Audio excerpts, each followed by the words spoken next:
The Fibber McGee and Molly Show.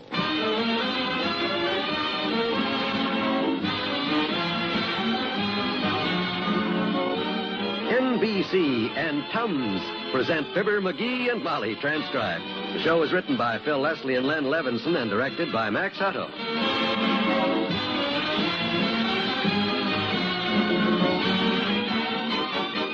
Fibber and Molly will be with you in a minute. My name is Don Wilson. But say, what will yours be tomorrow if you don't get a good night's sleep tonight? Don't answer that. Instead, listen. Before going to bed, eat a couple of Tums, and then dare acid discomfort to keep you awake. It won't, because Tums neutralize excess acid fast. They settle and soothe your stomach almost before you know it. Yes, Tums work wonders to prevent those can't-fall-asleep acid indigestion blues. And the beauty of it is, Tums don't wait relief, needs no water, spoons, or mixing. Tums are as handy as candy, safe and effective, too. So a good night to you with Tums, only 10 cents a roll.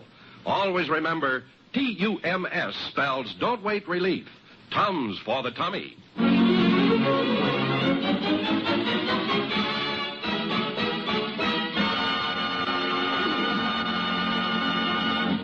Mr. McGee of 79 Wistful Vista has undertaken to rent the house of Mr. Ingram, his next-door neighbor, while Mr. Ingram's away.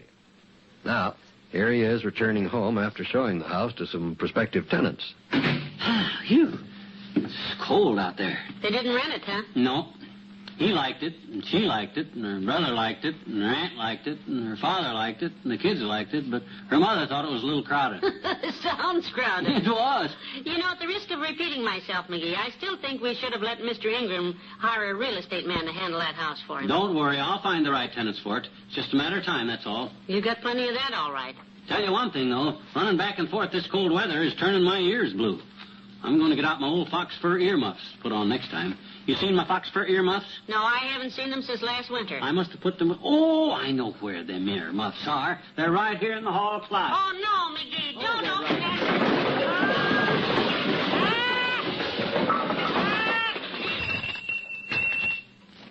My gosh.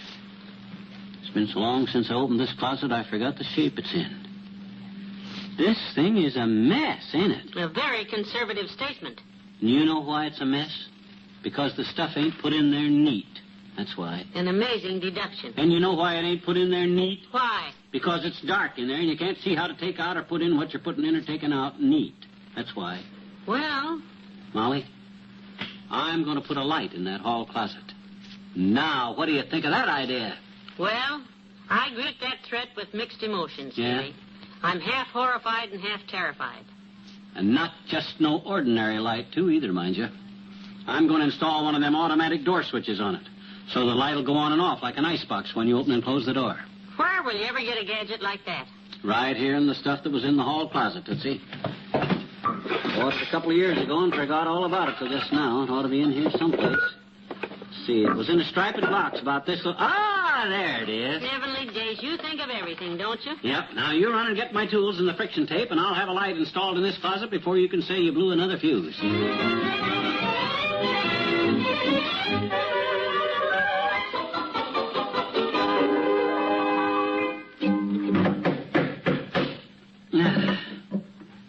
That does it. Didn't take so long, did it? No, very snappy work. Couldn't have been a minute over 4 hours. I could have done it even quicker, too, but it's kind of slow working with a hammered thumb.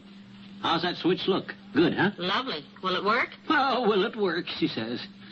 Kindly give me your attention, madame, and I'll demonstrate. Pray do. Now, you see, I have the switch set flush into the door jamb, see? And when the door gets shut, the button gets pushed in and the light gets turned off.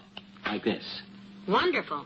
Works beautifully when you press the button with your finger, but how do you know it will happen when the door closes? I expected that question, Mrs. McGee, and I'm going to check it personal.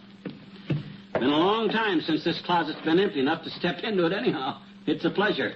It'll be a pleasure to get this junk out of the hall and put back in there. Okay, shut it the rest of the way. There's no knob on this side. Is it out, McGee? No, you haven't closed it all the way. Feels like something's caught. Shove harder. Hadn't we better... It's coming. Push. Ah, there. Okay, it works. You can open up now. Just a second. Uh-oh. Okay, Molly, open up. The light's off in here. The knob's off out here. I can't open the door. What? Oh, my... Hey, it's jammed. Oh, dear. What the... Are there any tools in there? Nothing. Doggone it, Somebody at the door, dearie. Just a minute. Oh, fine. How the heck could that door jam the door like that? Well, Molly, I'll just have to put that doorknob back on some way and get this thing... Somebody to look at the house next door, McGee. I'll show it to them, sweetheart. I'll be right back. Don't go away.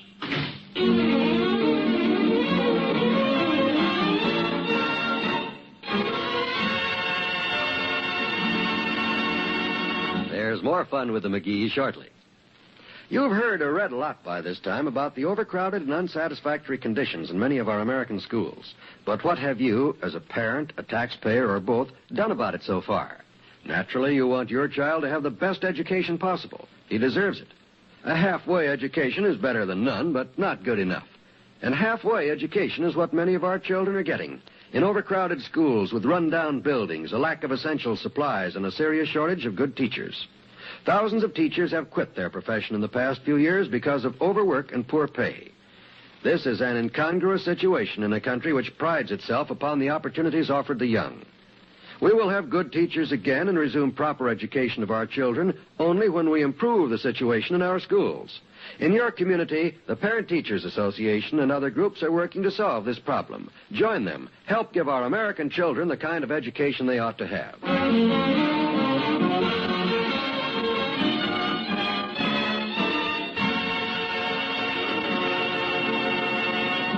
So they said the house was too big for them. Coffee all right, McGee? A little more sugar, please. Surely. Try it now. How is it? Dandy. Excuse me. Boy, if you hadn't have thought of sticking that straw through the keyhole, I'd been starved by now. Have you had enough to eat? How about another ham sandwich? Sure, slip it under the door. With mustard this time. Oh, if I put the mustard on, I'll have to leave off the ham. Okay. Give me the mustard through the straw. There you are. How'd you like me to cook you some spaghetti for dinner? Do you think you could manage it through the keyhole, a strand at a time? I'm not going to be here for dinner. That's the spirit. Can I go call the fire department now and have them chop down the door? No. There must be some other way. A new door'd cost $15, $20. Can't you get the knob fixed some way? I'm just not the carpenter you are, McGee. I don't know what to do. Well, let's face it, kiddo. If you were the carpenter I am, you'd be in the closet.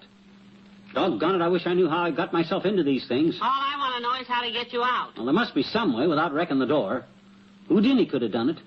Men have got out of Alcatraz. I remember Pearl White in the Perils of Pauline.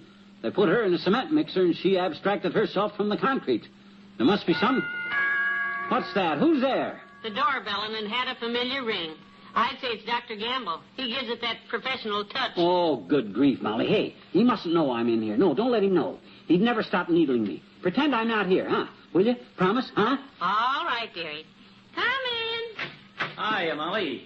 Why, it's Dr. Gamble. Where's your little problem child? Who, McGee? Why, he's around somewhere. Well, what happened? The hall closet backfire again?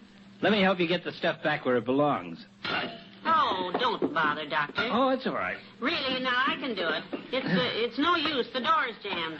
And knobs. I can't get it open. I bet I know who did it. Then the little weasel popped out of the house, leaving you stuck with the mess. No, that isn't the way it happened. I bet I can fix it. Let me see. I'll make a quick examination.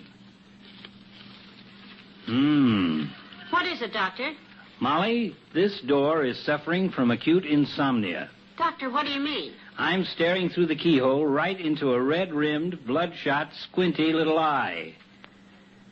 Insomnia without a doubt. Or it may be a rat in there. Oh, no, Doctor. Hand me a long screwdriver or an ice pick. No, you see... Maybe if I just blow through here.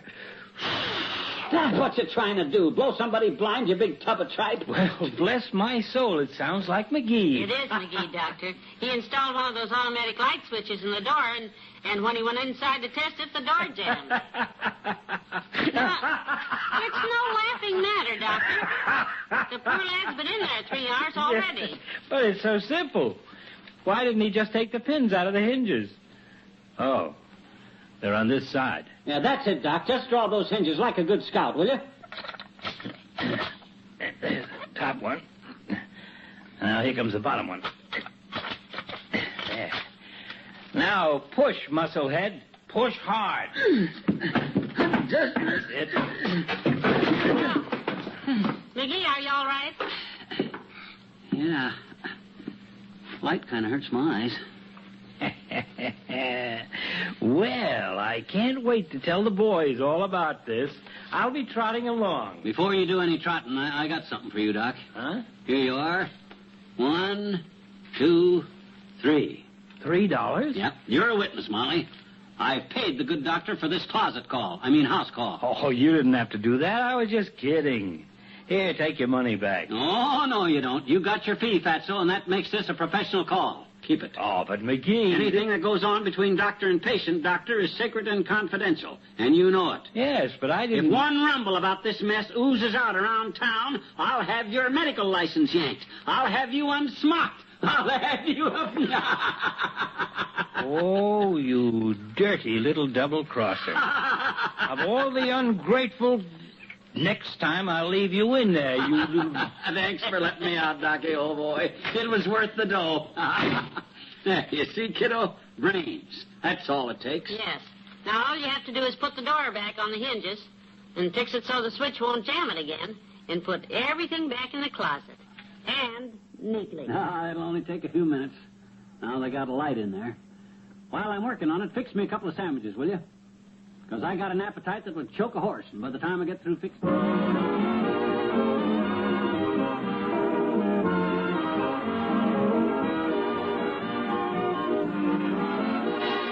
We'll say goodnight to Fibber and Molly in a moment. Comedy entertainment is high on the list of favorite radio programs for all listeners polled in a recent survey. And comedy entertainment is what you'll hear tomorrow night when you set your radio dial to this same NBC station. There's a world of fun when it's time for Groucho Marx and You Bet Your Life, the quiz game that takes second place to the comedy questions Groucho springs during his interviews with contestants from the studio audience. It's a fun-packed edition of question marks and laughs each time Groucho Marx plays You Bet Your Life. Be sure to hear this wonderful show tomorrow evening on the NBC Radio Network. And we know that you'll also want to make a date with Water Commissioner Throckmorton P. Gildersleeve.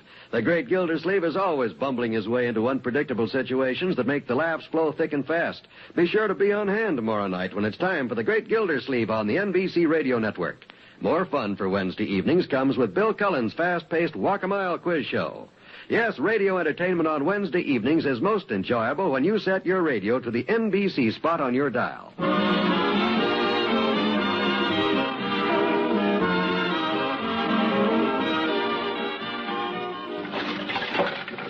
Yes. Hit that. There, now, set the moose head right on top here, and there. Every single thing's back in there, snug and shipshape. Hold this chair for me, will you? I want to look up at the top of that closet. Huh? I don't think that light is working. Oh, I see what it is. What is it?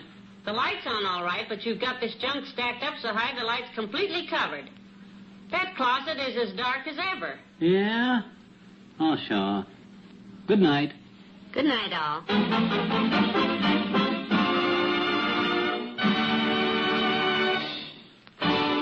NBC and Tums have brought you the Fibber McGee and Molly program transcribed with Arthur Q. Bryan as Dr. Gamble.